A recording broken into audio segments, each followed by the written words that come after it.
Hello, everyone, and welcome into the pre-show tonight. I'm glad to see a lot of familiar faces out there in the chats here tonight. So always good to see my drone friends out there. I hope everyone is doing well this week. I'm doing good. It's warmed up a little bit here. Got outside today, got to fly a little bit. And I don't, usually it's been bad winter. I haven't got out much, but I did today. I had a drone job. I got a drone job tomorrow too. Trying to catch up before I leave. This will be my last show from my New Jersey office here. I will be Thursday. I'll be on my way down to Florida. Going down for the Florida drone meetup, but going down early, trying to get some time in, trying to get out of this winter here, this endless winter here in the Jersey Shore and get down to good weather. So it's going to be a good show tonight. Coach Moore has a championship game with his kids' basketball team tonight, so DeMarco will not be with us, but I think Johnny's going to be with us tonight, as well as DeMarco and our special guest, Steve Coutts, who I see is back in the back room right now. So I guess we'll bring him on for the pre-show. So let me punch him in right here. Hello, Steve. Hi, Ron. How are you doing?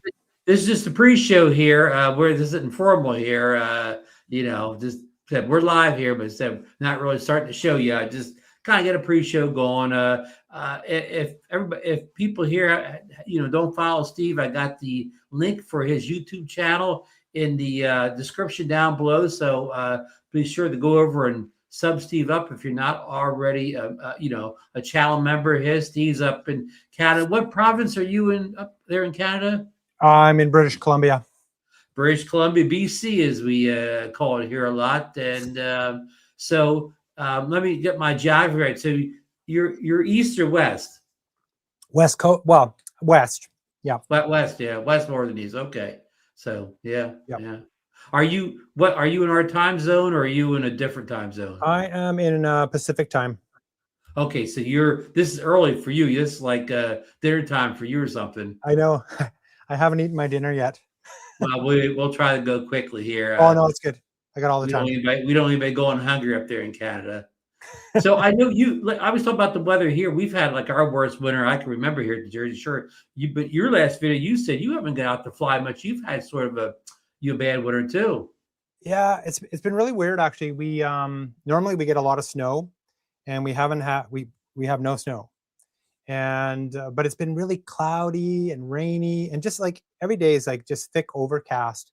And I just got so sick of, I don't want to shoot everything in overcast skies. It just looks terrible. I'm waiting for sunshine. We finally had some better weather lately, but yeah, it was a really oddball winter, really dry. Dry in terms of snow, but yeah, we did get a lot of rain and just socked in every day. It was just So, yeah, I mean, I know our West Coast has been dry and snow-free too, so it must extend up north. And I'm just like you described it at the shore here. People say, "Why don't you fly? Just wear a coat and gloves or whatever." It's not that it's cold here, but it's so gloomy. Lots of days I have the lights on in the house all day. It never looks like daytime comes anymore. It's just dark all day long, dark, cloudy, misty, foggy. Well, and that's exactly it. And when it's so gloomy, it's like, hey, Marcus, you guys started early. Yeah, pre-show, Marcus, pre-show. Whoa. You're late. No, Marcus could fool around for another 5 minutes. It's pre-show. Anyhow, when it's so gloomy, it's just like every piece of footage looks the same, and the trees have no leaves. And it's just like, yeah, I can't stand it. It drives me nuts after a while, right?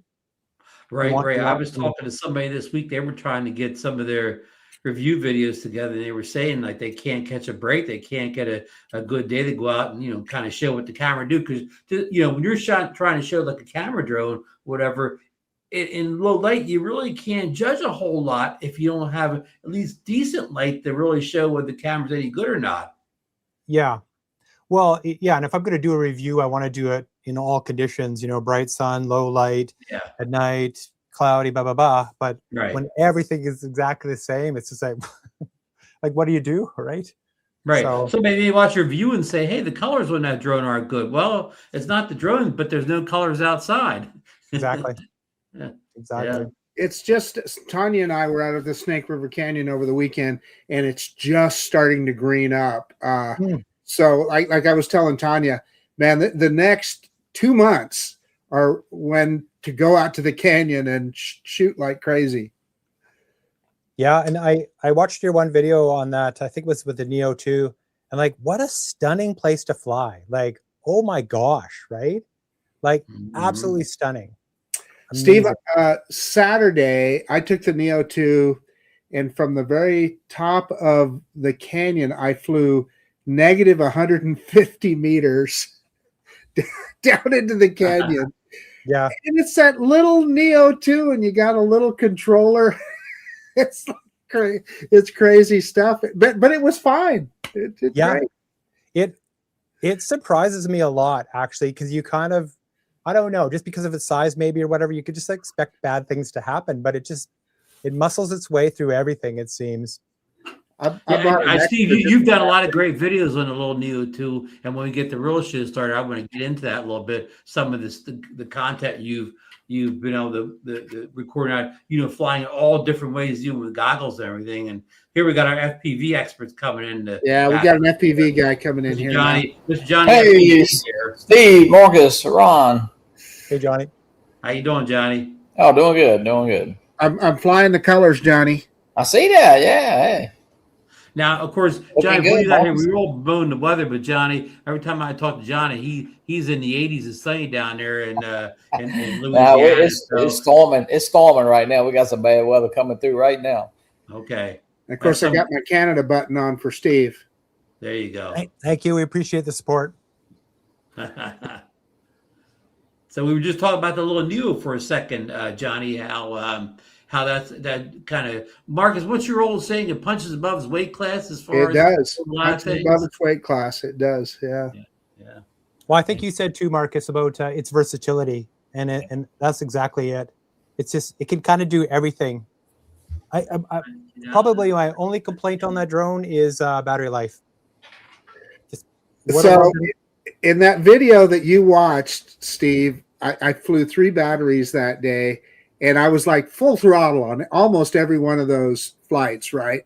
Yeah. About 8 minutes is about what I would get out of a battery at full throttle, Yeah, it feels very Spark-like, DJI Spark. Yeah. And just 5 more minutes would have been awesome. Yeah. I mean, they didn't have to make it that small, right? I don't know what the objective was, I guess. Maybe pocketability. I don't know. Well, I'm not complaining. I think it's just an unbelievable piece of tech for $200. I mean, for God's sakes, it's crazy. Yeah. Great. I'm going to start the show here in a second. I'm just trying to get a video that I want to show up here. So bear with me for a second. I thought I had it ready, but I did not have it ready. 10-4. Oh yeah, am I able to share stuff? Yeah. I don't know how you do from your end, but if you put it in the queue, I can share it.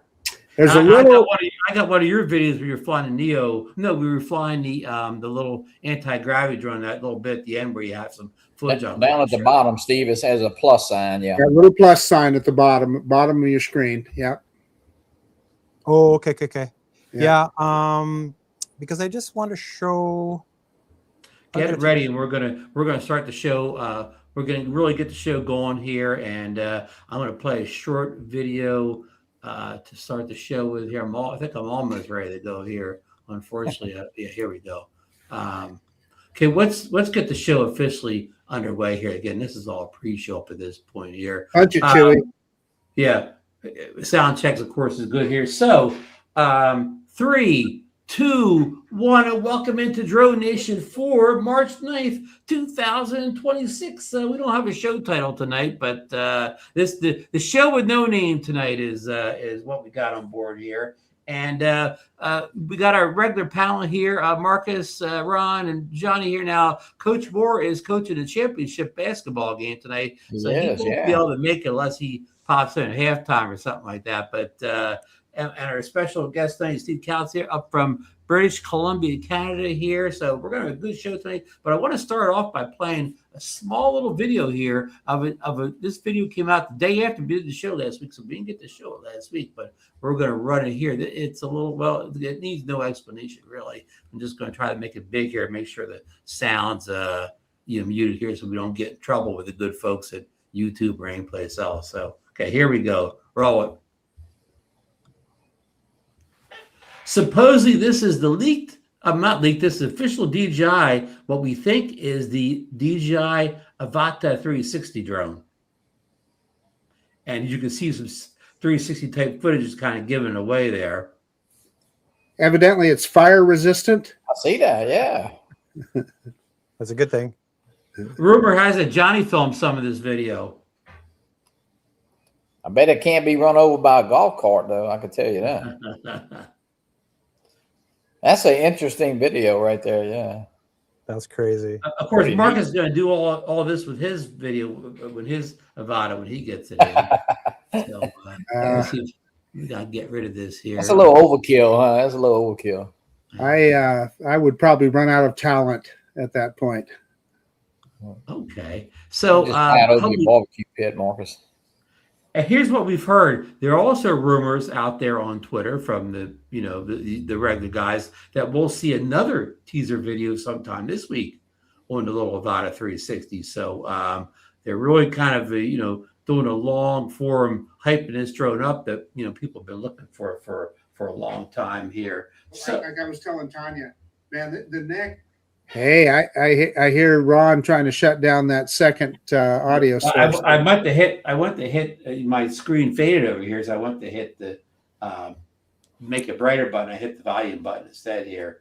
So yeah. So anyhow, let's get into our first story, the big story of the night, of course, the little Avata 360 rumors or whatever. And then when we get through that, I want to go to Steve and have him talk about some of his early experiences with the anti-gravity drone, A1 drone, which he received recently, whatever. You've got one video out on it so far. And because I know people already comparing them and trying to compare them. And, the two drones kind of fall in the same category that they could do 360. But it seems like it's going to be a lot of differences. So let's get right. I think I have a little graphic here. Let me pop it up here on that little Avata 360 drone here. Let's see what we got going on here. Okay, here is the article. Can you guys see that?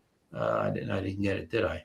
I thought I'm having trouble here in the back room here tonight. Sure. Yeah, that's all right, Ron. We'll cover for you in the meantime. Okay, here we go. A lot of buttons to press there, Ron. Yeah, we got it up here now. Okay. So this is from our good friend Jasper Ellens. He's working with Drone XL right now. And this is one of the latest leaked close-up photos of the Avata 360. And the title says, low pricing, replaceable lenses. That means replacing the 360 lenses. And the next teaser date he has in the article here. And I'm just going to hit some of the highlights here. He's talking about exclusive leak, the Avata 360 intelligent flight battery, but only costs 70 euros. I'm not sure how that compares to US dollars, but it sounds like it's a good price, right? Okay, if you really impress us, if you can convert that to Canadian too as well, Ron. Yeah. I can't convert to anything or whatever. So, yeah. About 90 bucks, right? They're saying it has a capacity of 31.8 watts, and it's a pretty serious deal for a new 38.6 watts battery of the 360. So it sounds like it's a little bigger than the Avata 2 battery. That's what it says. That's interesting. Yeah, watt hours. Yeah. Yeah. And, is it? But the only bad news is that they're not compatible. And it said this will be extremely competitive to the anti-gravity A1 drone, I guess, as far as battery power and pricing here. Is it sub 250? Well, we thought that. I think the latest rumor is it's not sub 250. Yeah. It may be in this article here. The leaks confirm it has replaceable lenses, which is a big deal now. Ever since the Insta360 X5 came out, now every 360 camera is expected to have replaceable lenses. Are the A1 lenses replaceable, Steve? These are replaceable? The A1, yes. Yeah. Okay, yeah, so that's good. That's good. And this will too, according to the leaks. The marketing campaign worked, Ron. Yes, yeah, we'll get into that in a second here. What our conversation. You can see this one here too. They even show the box in the background there. You know, of course, these could be all AI, but they don't think they are here. The article said when you see the picture of the box, that's usually a sign that's getting close here. And here's a rumor, Johnny, that I found very interesting here. According to this here, these rumors, they think the AVATA 360 will only come with the goggles N3. Now it doesn't say they won't work with the goggles 3, but it will only come with the goggles N3. That's the box style goggles. Yeah, I think it just makes the price a little cheaper is maybe what they're going after. But I would almost bet anything if it works with that, it's got to work with the goggles 3. That would be a bummer. That would be a real bummer, Johnny, if it didn't work with the goggles 3. And they say DJI's new plan to attack affordability. I mean, they according to leaked pricing, they have a kit where you only get drone with one battery for $499, which is really going to undersell a lot of the competition out there. And of course, if you max it out with goggles and controllers, you can push that price way over $1,000. So, but it's nice that they give you options because a lot of us DJI people already have a lot of the accessories. So here they're saying the next teaser will come out on March 12th, which I believe is Thursday. So keep that in mind. So Ron, you just touched on something there that I don't want to lose. The point being that hopefully there's availability to be able to just buy the drone only, because as you suggested, hey, I've already got the goggles 3 and the motion controller. I've already got an RC2. It would be cost effective if we could just simply buy that drone by itself. And Steve, you already have all that gear too because you fly the Neo 1 and 2 with all the goggles and motion controls. Yeah. You already have all the gear you need also, right? Yeah, I've got a drawer full of controllers, and I really wish they would sell do the FlyMark combos without a controller. So like the extra batteries, give you the value with the extra batteries and stuff and all the extra propellers and all that business without a controller. So interesting you say that, Steve, because what I'm trying to remember which drone it was. Maybe you guys can help me out here, but they did at one point, they had a drone that you bought the drone and the Fly More kit was a separate product that you bought. Yeah, I think you're right. What was that? That was the Mavic 3, Marcus. Was that 3? Was that the Mavic 3? Yeah. I think that was the Mavic 3, yeah. Yeah. Yeah, because I think with the Neo, I think I ended up buying the batteries and stuff separately because I didn't want another controller. I already had an RC2, which is, if I'm not flying with the goggles on the Neo 2, I use the RC2 and it's awesome. So I ended up having to spend more money to get, because you don't get it bundled, right? Yeah, Barkley is saying drone only will be probably. See, I think it'll be available right at first myself, only because it's kind of what they did with the Neo. Even though the Neo you don't need anything to fly it, but I think they're going after their market, and they know what a lot of people have already. So I think it'll be available when it comes out. And I'm going to say this: Johnny has a connection in China, so he would know. We got a question here from, with an E. Let me pause for a second. We got a question from Maury here. He says, I wonder if we could attach ND filters to the 360 camera. If so, how many would be needed considering there are 3 lenses? Well, I know, the recent 360 camera, like the X5, you have access to ND filters for it. Of course, you would need 2 of them. I know the AVATA 360 has a standard camera, and of course, you would need a different type of ND filter to put on that standard camera if what available, but you would need 2 for the 360. Steve, do you have any ND filters for any of your 360 cameras? I do. I'm just looking for them. I can't find them. Okay. Freewell sent me some filters for the Osmo 360, and they just clip over top, hang in the little notches. And I was thinking about that the other day. That's a really good question, because like you have to put one on each of the two lenses, right? And I don't know if that is going to work well. That's it's one thing putting on one ND filter, but 2, It does. Steve, are there pause. does the anti-gravity A1 can you get ND filters for that drone? Honestly, I haven't even looked. Yeah, I'm sure eventually they'll come out with them. I know the X5 has software ND filters where you can just go in settings and put a that would be clever. Yeah, put a virtual ND filter in on. Okay, I just thought of something here, and this might seem so. Steve, okay, so you got your 360 camera, yep, and you got one camera facing one direction, and the light conditions are going to be very different than the camera facing the other direction.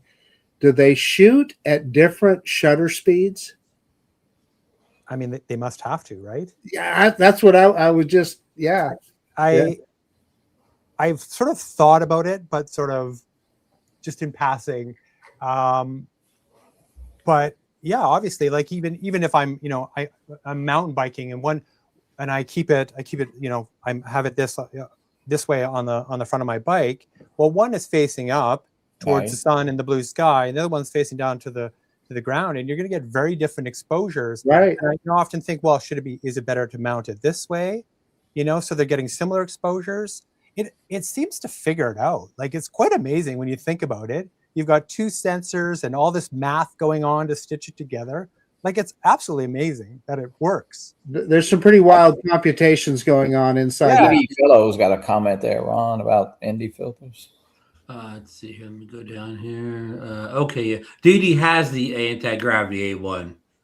You can attach ND filters to the X5, but not the anti-gravity. Okay, thank you, DD, for that comment there. Okay, so as far as we know, there's no filters for the anti-gravity yet.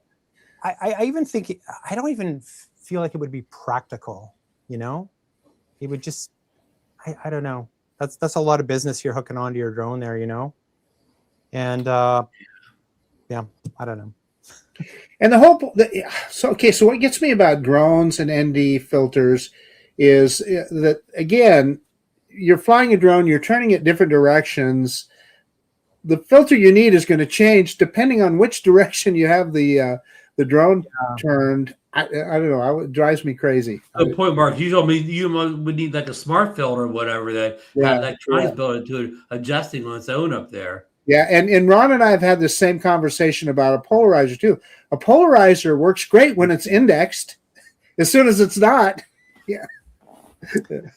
I know the X5, the Insta360 X5 camera, it has an effect in it. Like, if you want to get the motion blur, you don't need an ND filter. You can just add this in post. You can just add a blur effect on that makes it look like you threw a ND64 in there or something. If you want that look. Yeah.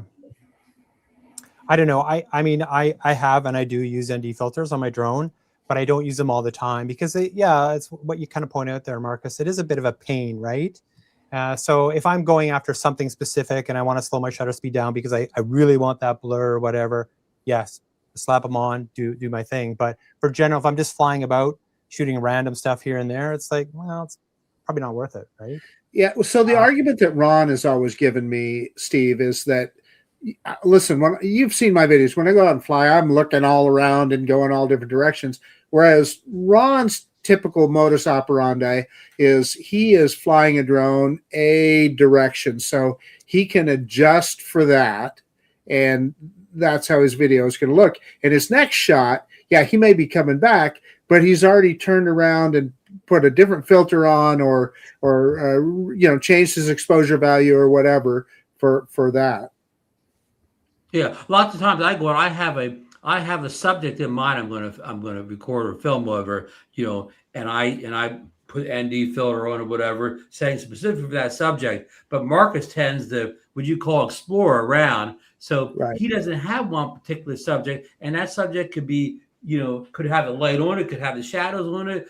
He doesn't know when he goes up or whatever. So how is he going to prepare ahead of time when he doesn't exactly know he's going to shoot? Where I do that sometimes too. I don't have any one thing. Anything you can name, I do it. But lots of times I'm filming one particular subject, so I can put the filter on and adjust the settings just for that subject. It doesn't matter what's behind me. It doesn't look good because I'm not going to shoot what's behind me. Yeah. So I know we're getting a little bit kind of in the weeds here, but one of the things that I thought was interesting about the Mavic 4 that never came to pass was the electronic ND filter. And that would solve that issue, because then you could change the filter. Yeah, but they sure did away with that pretty quick, huh, Marcus? I mean, well, there must have been a problem, right? There had do, to be. Do you think they'll ever? Do you ever think they'll still have that in the laboratory? Do you think they'll ever sort that out and it'll appear at some point? I don't know. You know the version that Tanya got. She bought a Mavic 4 Pro, and hers came with that electronic ND filter. I don't know if she's ever tried it or used it or found any problems. Marcus, so y'all never tried it out there at the canyon at all with it? Well, we both, when I was flying with her Saturday, we both had our Mavic 4s, but I didn't even think about that, Johnny. So yeah, I don't know. Yeah. I'm gonna play a little of the video that you shot with the anti-gravity, and I know you haven't had the drone that long, and if anybody wants to see Steve's video on it, just go to his channel. I have the link. It's one of his most recent videos. His only anti-gravity video at this point. But can you give us a little overview of your early impressions of the anti-gravity A1 drone, Steve? And we'll take questions in chat if they have any particular. Well, I mean, I guess to step back, I mean, I just got a 360 camera last year in July. I bought the Osmo 360, and it was my first 360 camera. And it's like, I knew about them and I liked them and stuff like that. But until I actually started using one, it's just amazing. So when you think about all the advantages of a 360 camera, and now you've got it on a drone, it's just mind-boggling what you can do. So yeah, what you're looking at right now, I mean, these are kind of straight up, not like the AVATA 360 video you showed there, Ron, but this is more like just to get a sense of the quality of the image you're getting out of the camera. There's nothing fancy. There's pretty much straight up drone shots. We're just looking at it for quality wise, right?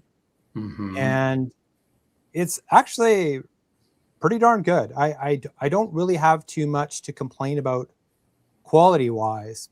And yeah, you can do fancy stuff like that. That is cool. That was or like that. I just put auto tracking on it, so you can follow the biker there. But I did one other little short video, which was just based on my first flights. Cloudy day. It was super windy too. And I took some of the footage that was in this video, and the great part about it is I can reframe it. Yeah, you see the little short link there, and you can just reframe it to be vertical video, right? You just take that 8K sphere and you can slice it in any which way you want. And like that is fundamentally the killer app of the 360 camera, the 360 drone, is you have this huge image sphere, and you can just carve out whatever you want out of that, right? Any which way. And that is awesome. And Steve, are the goggles, are they better, brighter, fast? I mean, what's about the same? I feel like, so I have the goggles 3, DJI goggles 3, right? And then these guys here, the anti-gravity goggles. So I actually feel like the goggles 3, they feel like better quality to me. I actually like the fit on my face better with these goggles. One of the big differences is the goggles 3 have the battery in the back, right? The integrated battery is huge. Where the anti-gravity, you got to plug in a little cable on the bottom. Maybe I should see it or something. You got to plug in a little cable on the bottom, and then you've got this external battery, right? And you plug it in, and you hang that around your neck. And there was a comment on I did an unboxing video, and there was a comment, and the one fellow complained about this, and I can totally see their point, right? It's another thing to worry about. Like I guarantee you, at some point, I'm going to walk out of my house to go fly, and I'm going to forget. It's a guarantee. Like I know how I operate. So I get that, but in using them, it doesn't bother me. Gotcha. but yeah, the goggles. I mean, they're nice. The quality of the picture is really good. I mean, what's really interesting about these goggles, if you've seen them, that's a good point there. Attach it to the back of my goggles with Velcro. Yeah, I'll probably get there at some point. that is a really good idea, though. Yeah, if you've seen the goggles, I think on this side you get to see what I'm seeing as I fly it, and like that is phenomenal. Yeah, right? I got to see that. I got to see that, Steve. Ken Heron had him at the day after Chris's Boardwalk meetup, and we were all watching the drone video and the one. Yeah, is it a little creepy though? Somebody staring right at you. Well, you don't know because you got the goggles on. Yeah. Well, yeah, my wife was shooting some B-roll for me while I was using the goggles. I'm like, "You're really close to me, aren't you?" And she's like, right up there, and I'm like, "Yeah." You kind of get that creepy vibe. But can somebody do a ride along, or can you attach your phone to it, or anything? Like DJI. I don't know. I haven't explored that yet. But yeah, I don't know. I find the experience with I do tend to like the goggles a little bit better, just the fit on my face and stuff. But it is a good experience. And while you're flying, you can just look all around you, right? You have 360 degrees to look around. And the other day, I was flying there's old bridge in town, and it's closed to pedestrians and stuff, and no traffic. And I'm flying in through that bridge, and I'm just looking all around me. And I'm like, oh my God, like this is amazing. Yeah. And then so the other aspect, of course, the drone is capturing all those angles. So when I get home and I'm going to make my video, well, I can choose whatever angle I want, and I can swap between them and rotate around. And it's just, all the advantages of your 360 camera in a drone. Right. So, Marcus always talks about framing his shots or whatever. He needs good FP to frame, but you wouldn't necessarily have to worry about framing so much, Marcus, because you're going to get everything you frame that post. So, Ron, Steve just made a point that you made to me earlier today, that one of the cool things. Oh, you go. Well, I don't want to steal your thunder. Go ahead. Well, let me get to a question before it gets 100 things behind here. Derek's asking Steve, is the A1 as loud as the Avata 2? I don't have the Avata 2. I think it's kind of like, I haven't actually been paying too much. It's quiet. It's like feels like a mini. Like a mini drone, right? Yeah. It's in I'll answer that for you, Steve. I heard, of course, Ken Heron's Drone Rob's A1 drone at the meetup or whatever, and it sounds more like it sounds more like a mini drone than it does an FPV drone. So I'd say it's quieter than the Avata 2. It is not like it kind of looks like a kind of a Mini 4 or whatever, not a real FPV. And it doesn't have the inductive props or whatever. But what Marcus was talking about earlier, Steve, and you'll be a lot like a Mini. You'll be able to maybe answer this better than I am. A lot of the folks, the thrill of getting a drone like the anti-gravity A1 is that immersive experience. You're seeing the whole world in 360 as you're flying along. Where if you buy the Avata 360, we have a lot of people in the community, Steve, that don't want to wear goggles. I mean, like 50% of people do not want to wear goggles. So if they buy the DJI Avata 360 and they're flying with a controller with a screen, they're going to lose that whole immersive 3D experience by not doing it in goggles. Is that hold it? What if I could take my controller and hold it up? Yeah. Is that a selling point for you, Steve? That immersive flight experience flying the anti-gravity? Yeah, we saw all the demos where people look around, and they see everything as they're flying along. Well, I mean, in terms of exploring your environment, there would be nothing better, right? Because, I even think about, when I was making drone videos with some of the other, Mini 4 Pro, whatever, and it's basically I'll make a pass this way and get some shots. I'll make a pass this way, get some shots, and I'll go here and go there. Well, this one, you can just drive on by and you're capturing everything at in one pass. And even if you want to explore an area, well, you can just bring your drone in and then park it in the sky, then let it hover, and then you can look all around and see where you want to go. And that's what Potato Jet did. That was one of his big deals in his, when he initially reviewed it, he was trying to get some motorcycles doing a jump. Hey, he just parked it up there. Yeah. And was able to frame them doing their jumps. Yeah. Yeah. I mean, when I was mentioning, you know, I flew through this bridge in town the other day, you know, I started looking around, but like, well, I don't want to be trying to pilot it and looking around. You want to be stationary so you can take advantage. But I guess that's, you know, that's your thing. You capture that footage, and then in post, then you can do all your fancy stuff, right? So if you put your, I know you fly your Neo 2 with your goggles 3. Yeah. It does it a different way, but you could put it in head tracking mode and look around like that, and the drone is going to physically look wherever you're looking. That's true. It's just that 360 surround though is just, you've never seen anything like it. It's unbelievable. I believe it. Yeah. And I don't think I've totally, you know, I've been trying to just really fly it straight up, and it's a little bit different flying experience than what I'm used to with like the motion controller and the DJI goggles. They basically have two modes. They have a free motion mode and they have an FPV mode. The FPV mode is similar to what you'd expect with the motion controller flying the DJI stuff. And the free motion mode is more what you're talking about, Marcus. You're kind of looking where you want to go, more or less, and that really confused me. You know, I was so used to flying the other way, and I'm like, I don't know what's happening. I think I finally got the hang of it. So I'm still not. I haven't been out for too many flights, but I am getting more and more used to it, and it's really starting to take advantage of that view. And it's pretty stunning.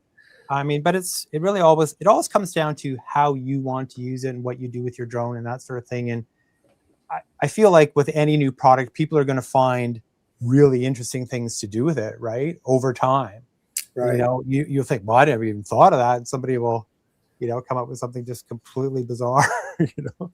So I've got another question, and this is like the 800-pound gorilla in the room. We've seen a lot of reviewers that have complained about the range of the anti-gravity drone, that they're out 100 meters or 150 meters and they lose FPV or they lose I have noticed that. Yeah. You know, I don't want to go and say, oh, this thing sucks, it's got no range, because I haven't done any like sort of head-to-head testing. I actually want to take out the Neo 2 or maybe even the Mini 4 Pro and do goggles to goggles and try them side by side and see, doing the same flight paths and see, because I'm kind of up on a bench here where I live, and I'll dip into the river valley, and as soon as I dip into the river valley, like I'm kind of losing signal right away. But if I stay up and I go, you know, follow the mountain line, it's like, no, it's pretty good. But in defense of that drone, it wasn't designed to fly a mile away like maybe you would want to do with a DJI drone. It's just because of what you're describing is often it's just putting it in a place where you're going to see some action and so forth. So anyway. Yeah, I mean that's a good point, and it really depends. I think it always depends on the person. Like I rarely, it's very rare if I'm even a kilometer away. You know, right. Because I always think, you know, the further away I fly, the higher the risk. Right. You know, so with this one, I think that's a really good point. I think this is the kind of drone you're going to go to some place, you're going to go into an area and you can explore around. So yeah, I don't know, but definitely I have noticed it does drop out a little easier than I'm used to. That was kind of something I noticed right away. So whether or not that's something they can patch up or that's what it is, I don't know. DD Fellows had the anti-gravity almost since it came out, and he has plenty of videos on his channel, and he mentioned here he's flown 5,000 feet full bars, and I've seen some of his videos over his channel where he gets it out pretty far. So You know, Yeah, I haven't been that far. I mean, depends on the environment where you're at. You know, Right, buildings, right. Yeah. trees. I mean, a lot of it's a lot of scenarios on that. Yeah, with a clear path, I've been out about a kilometer, and it was fine. Okay. But like I said, when I get into the weeds there, yeah, it can get sketchy pretty quickly. Hey, Ron, I noticed earlier in the chat, Johnny posted in there that he finally ordered a pair. Congratulations, Johnny. It's about time you got a pair. I love Explain what you're talking about. No, I can't. It's a secret. I can't tell. Okay. I got to keep up. So with in your early testing, Steve, could you recommend the anti-gravity A1 drone for somebody who's interested in 360 aerial video? Yeah, I mean, it's pricey. The kit I got was about 2,000 Canadian. So what would that be, about like 1,500 American or something? I haven't done any comparisons like with the DJI drones, like how that would sort of rank in there. But yeah, I mean, I like what I'm seeing out of it. Steve, did you buy it when it first came out, or did you buy it just kind of recently? I did not buy it. Insta360 sent it to me. Oh, I got you. Okay. Yeah. Good deal. Good deal. It's really, good deal indeed. It's kind of unexpected. You want to test this out? I'm like, sure I do. Oh, hey, that's yeah. Yeah. And you know, Steve, I'm glad to see you with it, because the problem with not the problem with the drone, but the problem with trying to get an idea, when the drone first launched at the end of last year, they sent to a lot of the big influencer channels, right? The usual suspects had it, and they made one video on it. Some of them made a second video, and none of them have shown it since. So, like, you know, they got it, they made one video, some made a second, and then they never flew it again. And that kind of is serve the community, because we like to see a drone after it's been out a while. It's got some firmware updates. People have really gone through all the, you know, they kicked the tires on it. They went through all the bells and whistles. Where there's one and done videos don't do a whole lot for a lot of us. You're totally right, and I can totally rant on that, because it's like Marcus, you probably know, like I get offers every week. You want to look at this? You want to review this? It's like, and I said no. Like, I only say yes to things that I think are going to be a permanent part of my kit, because I dislike exactly what you said, Ron. I hate the one and done. You know, all the big names come out and say, this is the best drone ever. I've never seen anything like this. I love it. And you never see it again. And, you know, it's easy to get caught up in that hype. I'm like, well, I need one of those too, because look at this, you know. And I don't want to do that. Like, if I won't accept something I don't think will be a permanent part of my kit. And I like this drone, and I hope that it will be a permanent part of my kit, and I'll keep using it, and I'll be making more videos on it and learn and explore and share, you know, with everybody out there. Right. So, yeah. But yeah, I strongly agree with that point. Thank you. Dee says the frustration that nobody else has a drone, and that's another kind of elephant. Marcus and I have talked about this on camera. It seems like, I almost feel bad for the anti-gravity A1, because from the day it came out, most of the drone community thought it was overpriced. So right away, everybody's just on hold, waiting for the DJI AVATA 360 to come out, especially now that we have these pricings, with the hope that it's being much cheaper. So, like, this drones, nobody's buying. We know very few people in the community that have purchased a drone with their own money. You're another Steve one. and purchase their own money, George, whatever. But very few have purchased with their own money. So it seems like the drone's not doing well. At least, I mean, people that, when I say a drone community, the drone community to me is just me and our friends that watch all these live shows or whatever. I mean, there's a whole other drone community that doesn't even know us or whatever. It's anecdotal. But it's anecdotal. Yeah. But nobody sees it buy. But I've never seen anything with the whole communities on the sidelines, on the bench over there, waiting for the DJI drone to come out. And well, Johnny, Marcus, we've all said, well, if it's really $499, we're going to buy it or whatever, almost sight unseen or whatever. So it's kind of it's a weird situation, really. Well, Ron, I think in their defense, the goggles are a big part of that kit, and that's a big dollar amount. That's probably. I bet you those goggles are sold separate. They'd be like $500. It'd probably be more than that. Especially for the first, edition from anti-gravity. Now, if they came out with of course, like you said, not a lot of people bought it, but hey, I think that's a big part of that price is those goggles. Yeah, that's a really good point. And I think too, people are a little bit cautious about a 1.0, right? This is the first drone from these guys. DJI's like, who else out there can compete with DJI, right? There's nobody. Like, their drones are fantastic. There's no competition. Of course, everybody's going to wait for the market leader to drop one, right? So yeah, I kind of agree with your point there too, Ron. Like, I kind of feel bad for them. It's a really good drone. For 1.0, it's awesome. Like Insta360, they have their 360 camera stuff dialed in. Like, there's probably no better 360 camera than the X5 at the consumer level, right? It's awesome. So yeah, I mean, for them to enter the drone market, try to compete with DJI, I mean, that's pretty tricky. Right. See, of course, we don't know their expenses or their startup costs or anything for the anti-gravity. But do you think if they would have maybe bit the bullet a little bit and took a little less profit at the beginning, if they could have sharpened that price up a little bit, do you think they could have sold more units? Yeah, probably. It did go on sale a little while back. It was like it was like 13 something. It was. They knocked quite a bit off it. Yeah, they took about 25% off. The 2000 kit was down to like in the 1600s U.S. currency, whatever. So it was quite a savings, but still, a lot of people, even say you're paying $1,600 some dollars, you're getting a mini drone. You're basically getting a mini drone.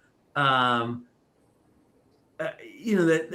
doesn't have great range or whatever. They've got the 360 thing, but still, I mean.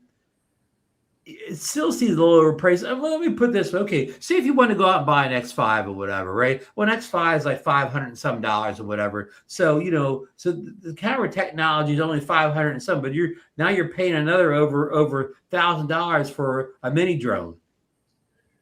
So just as a point, I just looked at Costco's website. They've got it for what they call the essential kit for $15.99, and typically Costco is about the best price you're going to get. Right. Hey, but Ron, if you think back on the first DJI FPV drone, the Potato, really, there's not a lot of. I mean, we know a few more now, but when that drone first came out, not a lot of people bought it in the community either. A lot more than the anti-gravity A1, Johnny. Huh? A lot more than they did the anti-gravity. Well, yeah, because DJI, but it's still it takes a little while. I think this is their first one, and look, they're going up against a major. They didn't just build like a little mini 5K or mini 4 and go up against DJI. They really took them head on right here, with a goggle version for sure. Steve, do you think the fact that the DJI drone, of course, it comes out with a promise that you don't need the goggles. You could just fly it with the standard controllers you already own. You just by looking at a screen. And, do you think that'll be a big advantage? Now, the anti-gravity A1 people have promised that they were going to come out with a regular controller, and you could fly that anti-gravity with the goggles somewhere down the road. But, of course, we don't have any dates on that. That's just kind of talk at this point. But do you think that's a secret sauce of DJI that it can appeal to the people that do not want to fly with goggles? Yeah, I mean, people like to have options, right? Like, not everybody likes flying with goggles. Marcus has his hand up. Yeah, of course. Yeah, I was surfing through the FAQs on anti-gravity's site, and there was a question there asking about remotes, and they said we're working on one. So I don't know. Maybe they will. And Steve, I was talking about markets too. I mean, when you use a 360 camera X5, the DJI, what doesn't matter which one you have, you're not seeing it in 360 with goggles. You're filming your 3D. I mean, That's your true. 360 drone in 2D. So I mean, there's flying the drone is no different than holding the X5 up, walking around. Yeah, good point. Yeah, and then that would bring the price point down a lot too, right? Yeah. Again, if the rumors say $499 US for a kit, where you only get the drone and the battery, and you supply a controller, goggles if you want to fly FPV, and so on. So if that price is true, that'll be a kind of a good entry point for people that are new to 360. And maybe they're not in the goggles yet, but maybe they get the drone and they like it. Maybe eventually they will purchase the goggles. I think you nailed it there, Ron. I think, you package this bad boy up with an RC, what is it, N2, whatever, that kind of where you have to use your phone and stuff, and it's $499. Boom, they'd be flying off the shelves, right? You're probably. I probably would have bought one then. I imagine. How much will the AVATA 360 not be in an under 250 gram drone? How will that impact sales? That if it's overweight? Yeah, that's a good one. I mean, for me, like in Canada, the thing is like if it's under 250 grams, I can fly with goggles legally, and I don't need a spotter.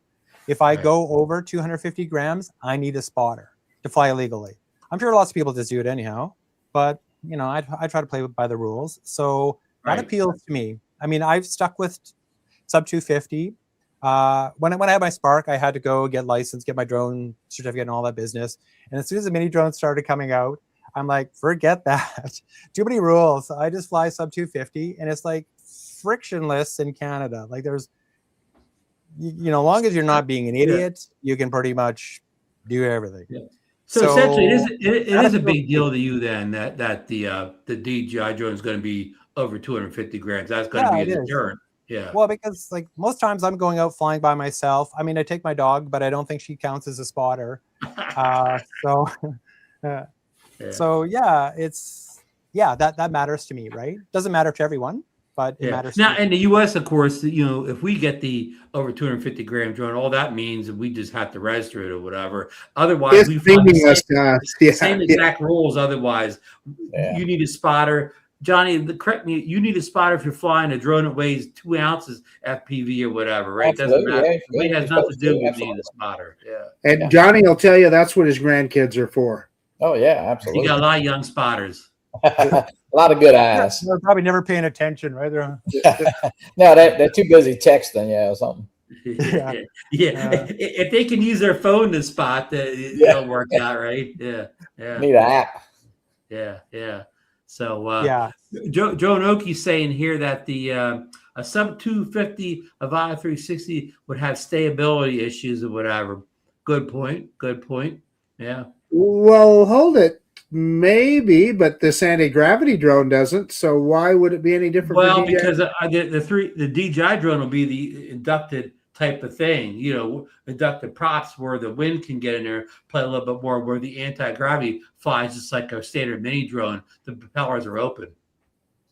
But Neo 2, it's pretty stable. Like that thing's crazy good. It's really blowing. Yeah, you don't have 160 grams. So to keep it under 250, they have,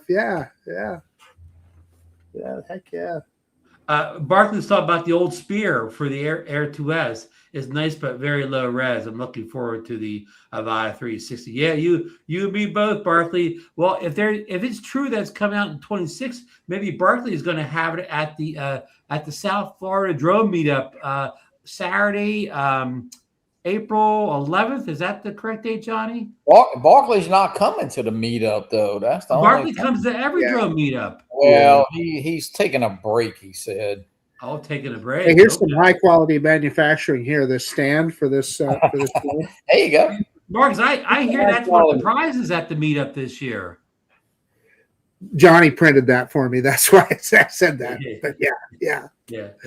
So sorry, Steve. I went to my South Florida drone promo because Ray Kelly's in California this week, so I gotta pump the meetup up for him. It's now it's April. Hold it right there, Ron. April. Pardon? Are there going to be any Canadians at the South Florida Drone Meetup this year? Well, not this year. It's been it hasn't been a good year for U.S. Canadian relations here.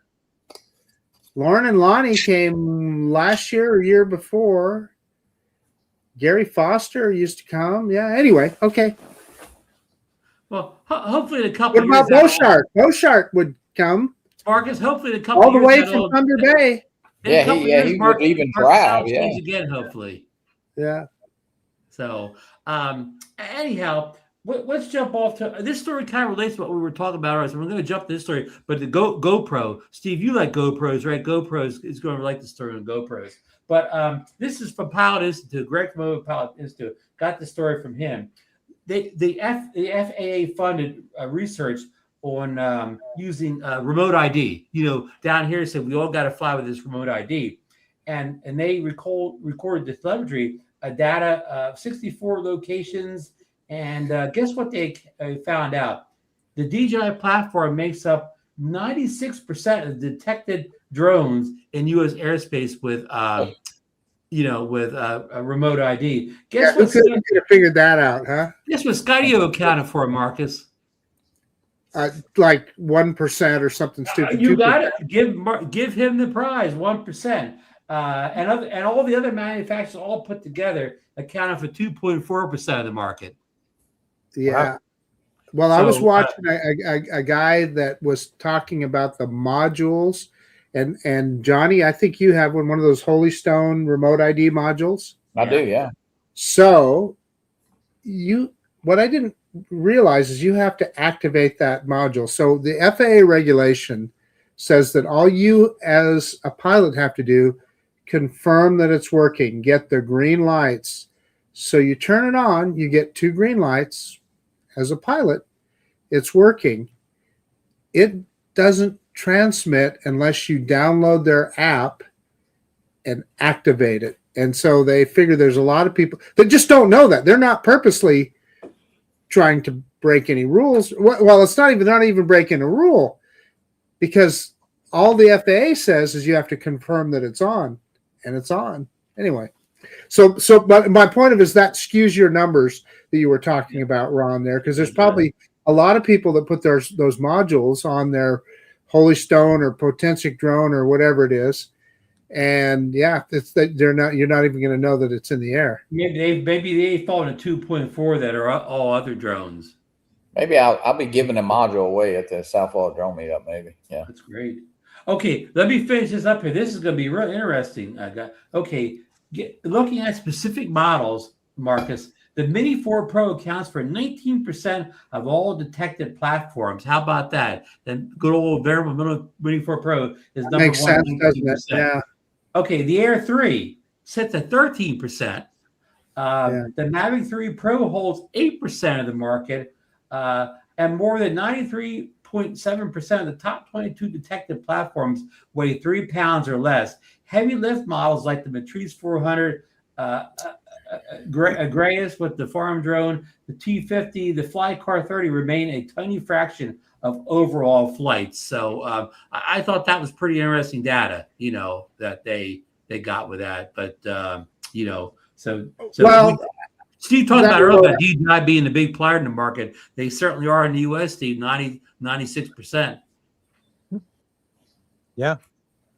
Yeah, that remote ID thing's kind of a flawed regulation, to say the least.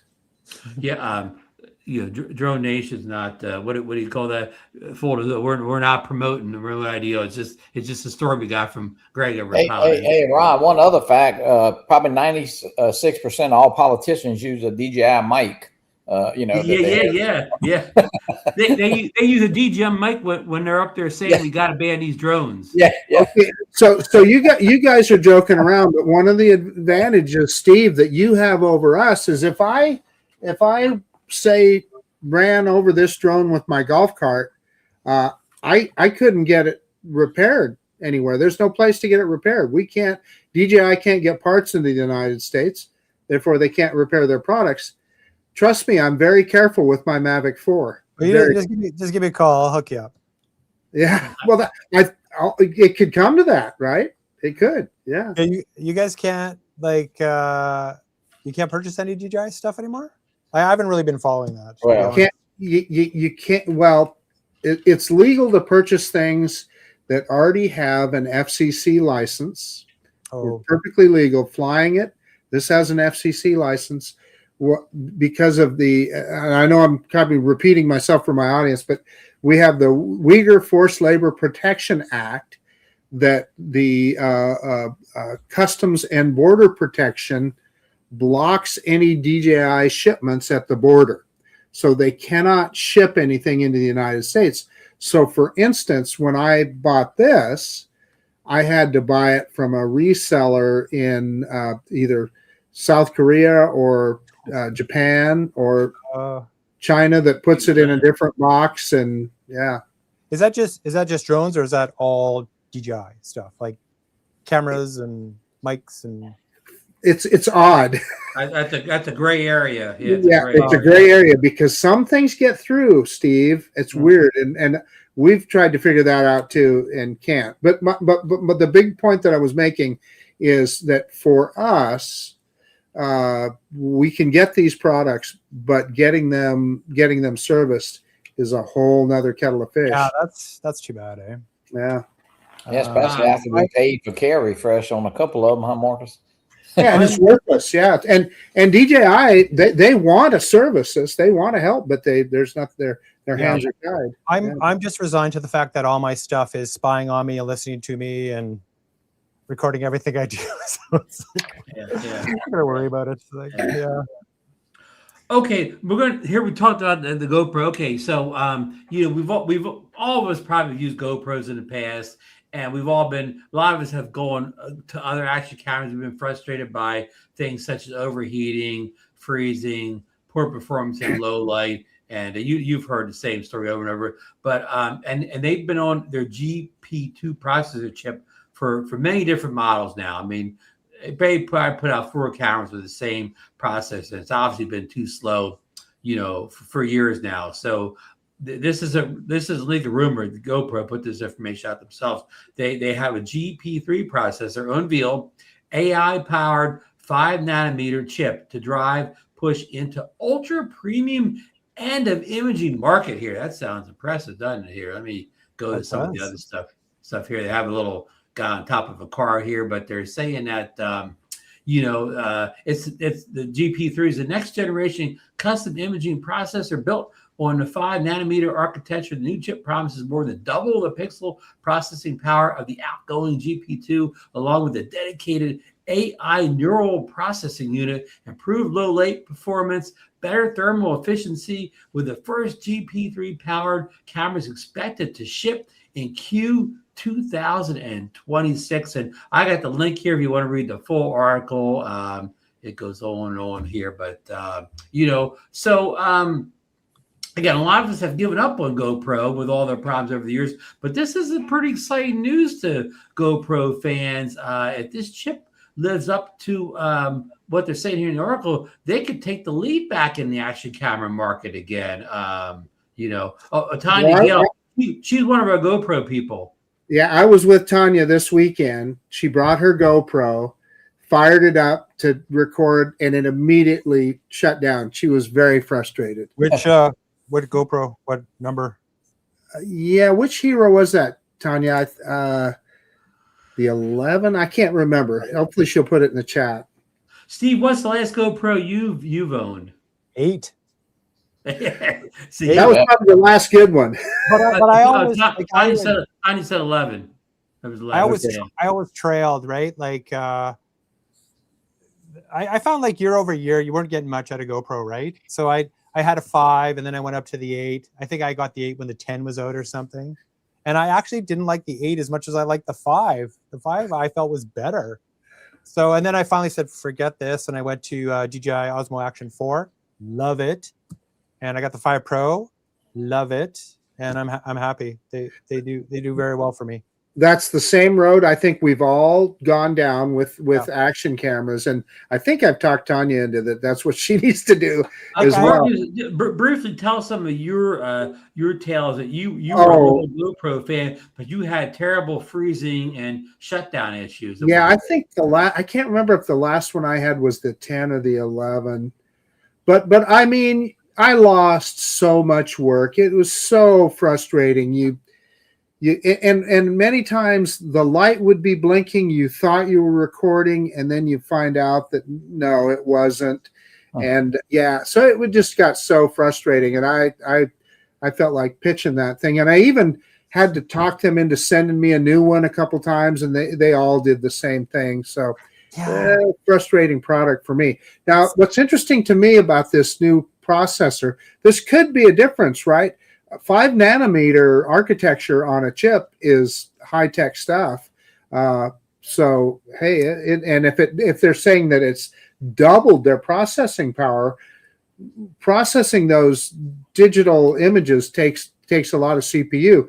That's why with your drone, often you can't. A lot of drones, cheaper drones in particular, if you're using one of their intelligent flight modes, it will limit you to a lower frame rate because the processor can't handle all that. And so this is a big deal. This will be interesting. Marcus, also they mentioned a better thermal efficiency, so maybe that means they've got the cure for the overheat. A lot of people see that have the overheating issues. Now, last hero I have was the Hero 12. And when it came out, it was it was a good camera, but it just wasn't as good as the DJI, whatever the DJI camera is, like probably the Action 4 or whatever. And I just stopped buying them because I didn't have the terrible issues that Marcus had with the freezings. I mean, I've seen it before, but I didn't have as many issues that other people had. But I could be swayed back if they release a Hero. They didn't release a Hero last year, so I think they're still in the Hero 13 because they did not put one out last fall. So this would be the Hero 14. If the Hero 14 comes out, now I won't buy sight unseen. I will have to see a bunch of reviews on it, but I can be swayed back again. Well, Ron, in the U.S., we may not have a choice. We may not be able to buy DJI. That may be their only action camera you can buy. Well, you can still get your Insta 360, and they make some good action cameras. That doesn't make any sense because they're made in the same country that the DJI action cameras. Well, it doesn't matter. I mean, the point of it is they can ship them into the country where DJI cannot. Yeah. Well, I mean, I want GoPro to succeed. They were the market leader by a long shot. They owned the whole space, right. And they kind of gave it up. And not, but it's. I hope they do well. I hope they can bounce back. We need competition. And see, what doesn't make any sense, they fell behind the market, like you said, gave the market lead. But what's curious is, that's all they had, where you think they would be the one that want to stay out in front because DJI, they have other things. They have drones. The Insta360 makes a whole bunch of other cameras outside the straight action cameras. But GoPro, that's their one and only really product or whatever. And for them to fall behind, that's unthinkable, right? Yeah. I mean, you've seen it in the past with a lot of market leaders. It's the same thing. They kind of get lazy or whatever, and somebody comes by and eats their lunch, right? BlackBerry. And, the Chinese are really good at that. They're really good at copying and then iterating and quickly iterating to make it better. So, yeah. I want more competition in the market, even with drones and stuff. I hope they succeed. Well, I mean, we'll have to wait and see, I guess. Well, what you just said, Steve, I've often thought that had GoPro stayed in the drone business, that Karma drone that they built was a big joke. It had problems or whatever. I wish they'd have stuck with it because they probably would have had a much more advanced product now, and would have given, at least in the U.S., we'd have had a choice for some consumer products here. So. Yeah, even the Skydio, right? I had high hopes that they were going to stick around, and but nope. Yep, I agree. I agree with you 110%. Marcus, maybe how about this scenario? What if the new GoPro with the GP3 chip? What if they make the best action camera ever? It takes off, GoPro stock rises up, the whole lot of money comes to the company, so they can start up drones again. Oh, so are you saying I should buy some GoPro stock, Ron? Is that what you're telling me? Or maybe just help the company out and buy a GoPro just so they have money to go get back in the drones again. That one Listen, all kidding aside, I'm in the same camp you are. If they put out a product and we see some reviews and it appears to be reliable and do some things, they could win me back. Yeah.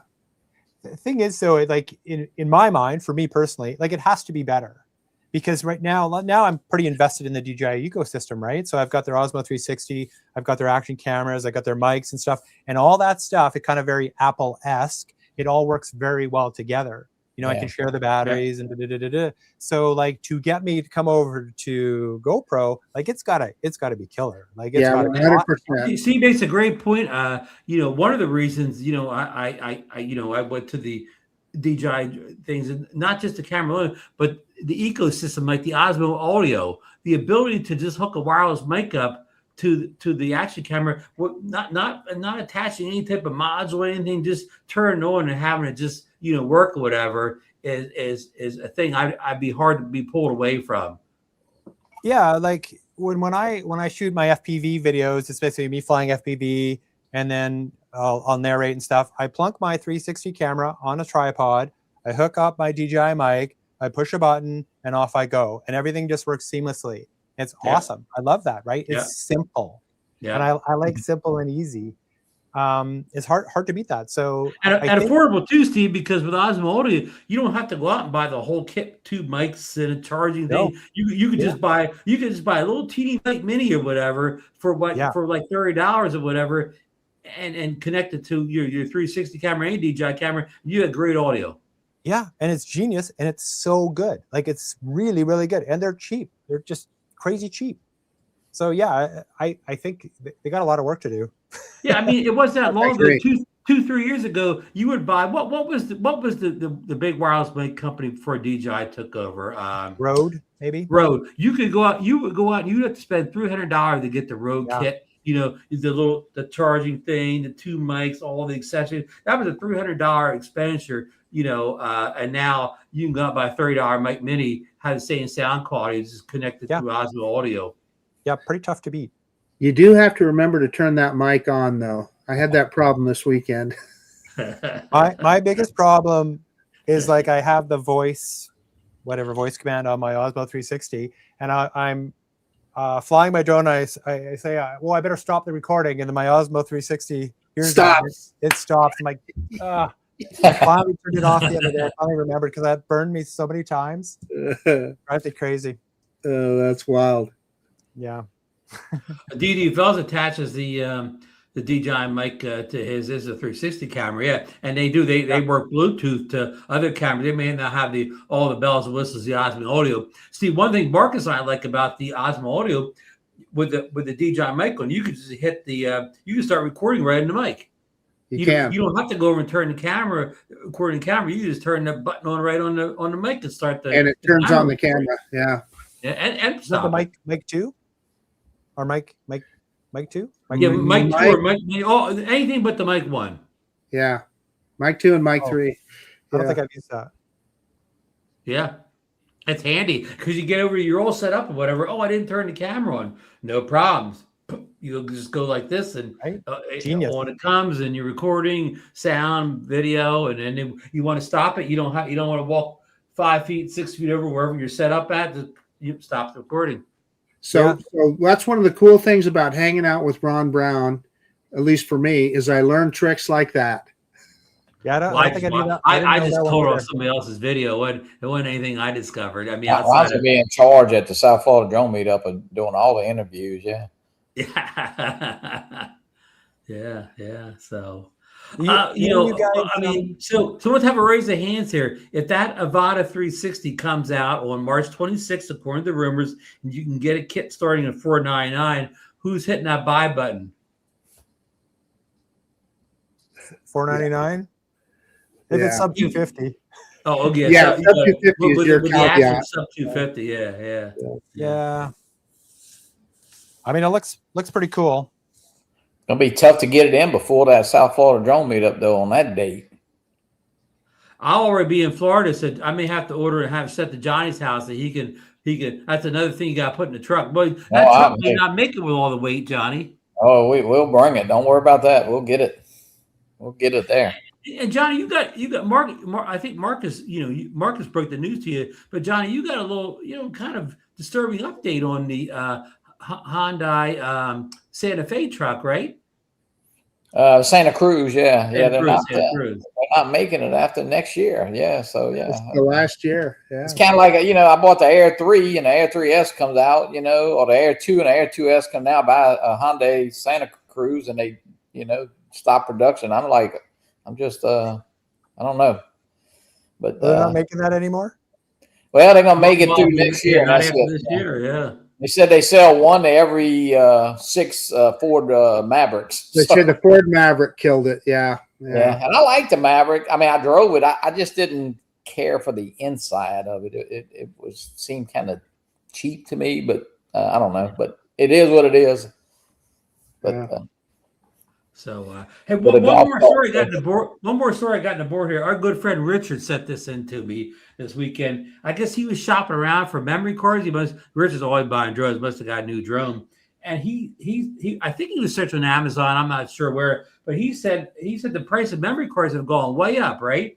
And I said, well, how much do you think they've gone? He said they've gone like 100%. Now, I haven't bought a memory card in so long. I don't know what I paid for them last time, but has anybody else noticed that memory card prices have increased? They've increased a lot.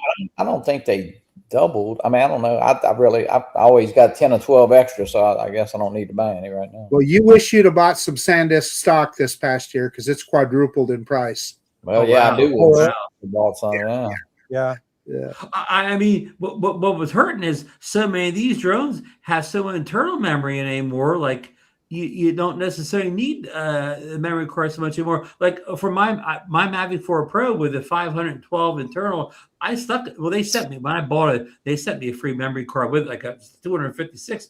I've never recorded to the memory card because I just record to the drone's internal memory. And even the little Neo 2, I believe, Steve, has almost 50 internal memory. I think it's 49.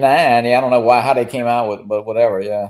I think you can only write to about 42 of it, but it's still plenty. I mean, absolutely.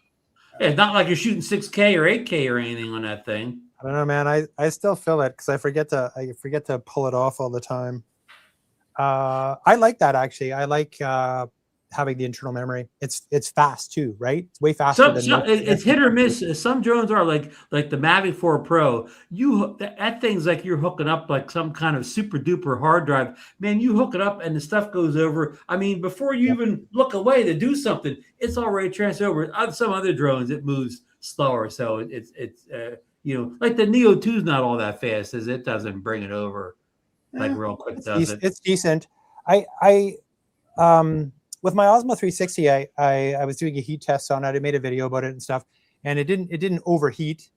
It failed because it couldn't write to the SD card, so the writing speed was slow. So I started investigating that, and I actually went out and bought one of the SD cards that DJI recommends for their Osmo 360, and it was worse than the SanDisk card. I had like an SanDisk Extreme Pro, and that was the one that gave me a write failure after about 80 minutes or something.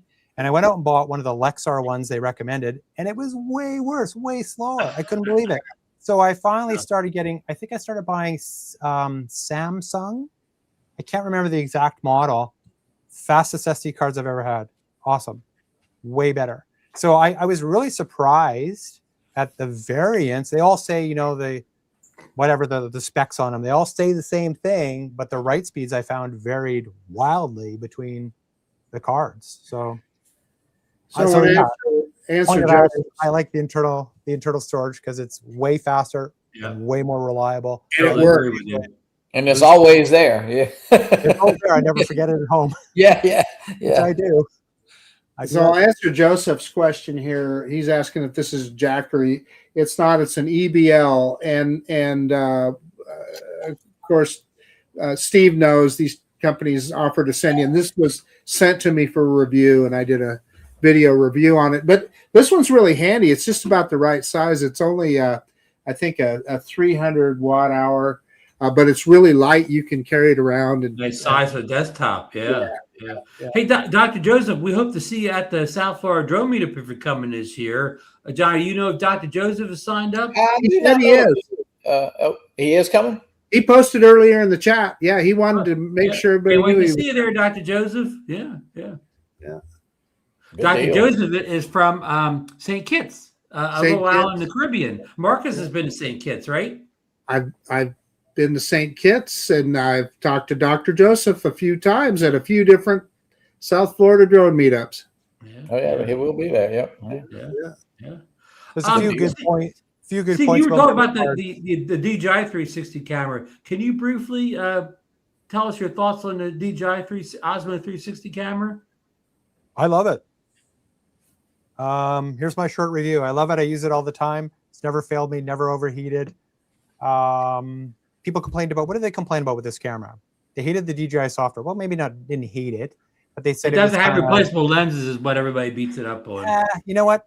Go watch my short. It was so windy, it actually blew the camera over and it fell on top of the anti-gravity A1. And I'm like, oh my God, I've just destroyed the drone and my camera. Both things are okay, thankfully. I've actually dropped it a couple times. I'm pretty careful with my stuff, but accidents happen. Yeah, I don't know if it's such a big deal. We lived without replaceable lenses for a long time on 360 cameras. And now everybody thinks it's a deal breaker if you don't have them. Me personally, yeah, maybe one day, but it'll be a problem. But knock on wood, I haven't wrecked the lenses yet. But overheating, I think people complained about overheating. I did a test on it in my house. It shot way over 80 minutes without overheating, based on DJI's documentation said, yeah, it should do that. And it did it fine. It's never overheated for me in the field. It's always one of those things, right? Your mileage will vary. Fogging, yeah, I was able to make the lenses fog with an extreme test. Heat it up for 30 minutes, dip it in nice water from the fridge, got a little fog.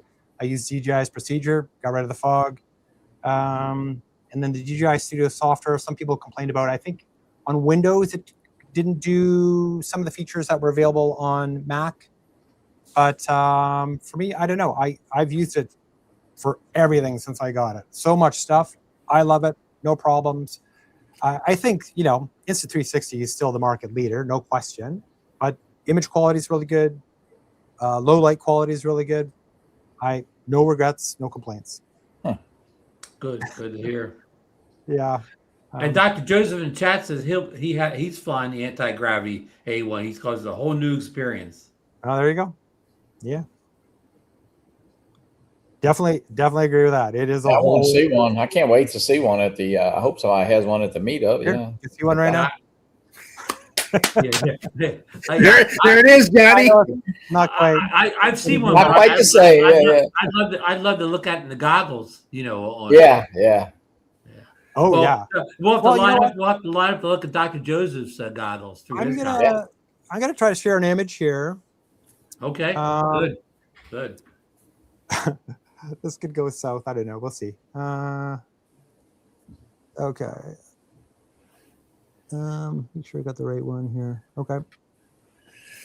Let's see what happens. Okay, I got it here. Let me you got it? On the stage here. There we go. So, yeah. So this is, I'm looking through the goggles, and I brought up the menu system in the goggles. And so you see that white line, that's the pointer. That's the pointer from this controller. And so I push a little button on the side of the controller to bring up the menu, and I can navigate the menu with this controller and go, just bing, bing, bing, bing, what I want, set my camera settings, video quality, all these sorts of things. And that, hallelujah, that is a gorgeous, I love that, that menu. It's so easy to navigate. It's, clear. And so has anyone ever tried what are they, like the goggles? Apple has those goggles, you know. The Yeah. VR. The If you VR go to the goggles, Apple yeah. store, you can do a demo. I highly recommend it if you're in a city that has an Apple store. Go demo those goggles. It's the same kind of experience. You're looking all around. So this menu is floating in my environment. You know, I'm looking all around, navigating. It's genius. It's brilliant user interface for the menus. I mean, well, if you have the goggles, the DJI goggles, and you're navigating through the menus, it's kind of, you know, it's old school, maybe a little cumbersome. This is new. It's awesome. I love it. I applaud them. And see, we talk about this is why I like competition, because they're doing something new and different here with this menu system. Absolutely, right? You know, that's a really cool innovation. Like they're really using what they got there. And same with the batteries. The batteries are really nifty too, because you just touch them. Does that work? You touch them, Touch sensitive. and you can see the power level, right? You don't have to the charge state. I think this little innovations like that are cool. Johnny, how much? What would the price have to be for you to pull the trigger on this A1? Would it have to be like under $1,000? I'm just not that interested in the 360 type footage. I don't know. I've just never done it. So Yeah. I ain't saying I wouldn't buy it. What about just fly? Because you don't want, Steve, just to fly it around and do that immersive experience with looking all around. You don't have to do anything about 360 just to get the immersive experience, do you, Steve? No, you can just put it in the sky and park it and look around. Yeah, that would be pretty cool. Yeah, like I think, you know, you're on vacation and you're in Hawaii, someplace beautiful. You send your drone up and you're just like looking at the waterfalls and the sky and the trees and like everything. Like the lava flow as the lava's blowing out of the volcano. That's right. That was that AVATA 360 video. Wasn't that was lava, right? They were spraying around there. Yeah. Marcus, you could take it out the canyon and go down the kind of the walls of the canyon, just park it, you know, along one of the walls and just look around at everything. That's true. Like if someone, I mean, definitely it's not going to be for everyone, obviously, but I think if you have a chance to try one out or your buddy's got one, absolutely, like, it is an experience worth trying for sure. Whether or not, and Steve, Johnny mentions about he doesn't know anything about the 360, whatever, but you know. I know on the this is the 360. I know in the software, like you can just have a little clip or whatever. You hit the AI button and it'll put a little edit together for you. It may not be the perfect edit you want, but it would be an edit you could post quickly. Yeah, I tried that quickly. It didn't impress me out of the gate, but I'm not saying I used it right. It's hit or miss. Sometimes it works good and sometimes it doesn't. Yeah, I haven't, like I said, I haven't done anything. I've been just kind of flying straight up with this thing, just to get a sense of, you know, piloting it. How's the flight experience? What's the video quality? That's the things that are more important to me. The most important to me, like video quality. That's number one. And so that's kind of what I've been doing with it. Yeah, but yeah, it is a very unique experience. I am enjoying it for sure. But I think, you know, way back to your point, Ron, and even yours, Johnny, like you said, like the goggles really boost the price of this thing. And like, I think even like you said, Ron, like you don't need, when you're just filming with your 360 camera, you're not getting a 360 view. You know, you're capturing that information, right? And you can frame it later, which is yeah. What's going to happen if they come out with a second version of just the drone where you'll have the goggles and you know, the people who have it may buy it, but yeah, I think you know, that's always the price is jacked up because of that, but it is on sale a little bit, so it's going to come down. You know, it'll come down. I mean, just like I think Barkley, you know, said a while ago. Yeah, remember when TV prices were. You know, all that stuff's come down through the years. So, Johnny, that's a good point. But it seems like if they don't start selling more A1s or whatever, there will not going to be an A2. They may not be around. Yeah, it's possible. Yeah, I don't know. But they got research and development done and all of that. So, you know, that's it could benefit. I don't think it'll be their last. Yeah. Hey, And hey Ron, my wife is dinging me. It's ringing the dinner bell. So You I'm go going to ahead. get. We're going to wrap up anyways, Marcus. So go enjoy your dinner. Well, Thanks. I'll wait. If you're going to wrap up, I'll wait for the end. But Yeah, I didn't okay. know. We're going to wrap it up here. I'm going to let Steve. Do you have any comments or anything you wanted to say that we didn't get around to tonight? I don't know. I put you on the spot here. I think we covered it. I hope I answered any questions people had. You did. Like I said, I haven't done a ton of flying with it yet, but I am enjoying it. I think it's a really good first product from these guys. I think it does warrant you, if you have the opportunity to try one, I would definitely do it. Oh, absolutely. It's pretty cool. It's really cool. And it's good to have competition. I will add that. Great Agreed comment. with all those points. Yeah. Well, Steve, I want to thank you so much for coming on with us tonight, because we don't really have, again, not that many people have the anti-gravity, so we were really looking for your insights on it. So we're going to talk about the Neo 2 more, because I know that's a favorite of yours. We'll have to get you back on again sometime soon to concentrate on the Neo 2, which again I know is one of your favorites. But anybody that's not subscribed to Steve's channel, please hit the link in the description there and go over there and sub him up if you're interested in any of these products we're talking about tonight. He's reviewing over there, and he does a lot of outdoor, out in the wilderness shots up there in BC. So if you like that type of outdoorsy footage, Steve's got a lot of it, and you do a lot with bikes, tracking bikes and stuff like that too with the drones, mountain bikes. Yep. And your wife helps you in some of the videos too. She helps me quite a lot, actually, behind the scenes. You don't see her in every video, but she's usually there helping me. Yeah. So yeah. So thanks again for joining us, and Johnny, thanks for sitting with us tonight, especially with DeMarco, coach the championship, and Marcus, of course, couldn't do the show without Marcus. And I want to thank all the fans out there in the chats. Everybody comes in here, supports us every week. I want to thank especially D.D. Fellows for all his comments about the anti-gravity drone. He's a wealth of information and everything. So everybody, a lot of people made great comments tonight. Thanks everybody who contributed. I saw Lauren and them talk about those new, what are those glasses they were talking about, Johnny? Those RD something, those VR glasses. The Ray Neo 4. It's a VR VR glasses to fly drones. A lot of interest in that in the chat, so we'll have to. Yeah, I know Tom Dowling had a pair at up at the Northeast. Yeah, so yeah, they're pretty neat. So I'm going to try it and see how it is. We'll have to talk about them more in the future too. So it seems to be a lot. I think John Flynn has a pair ordered, and Al Socheron flies with. It's not that brand, but it's something you can. I don't know. I think it's 211 or 201 inches. Like that's pretty neat. So they just plug in. They just plug into your controller. So right. I've tried a pair Richard sent me one time, but and had to pass through. It probably was me. I just I couldn't really see well enough out of them to fly, but could have been user error. Like I couldn't get them adjusted in my head right. I don't know what I was doing wrong, but but probably user error. But everything is Neo. I ordered the new Apple Neo. Oh, did you get the? Yeah, I heard you got the new Apple Neo for what, $5.99? Yeah, they got the Neo Air 4. They got the Neo 2. Man, everything is Neo. What color did you get?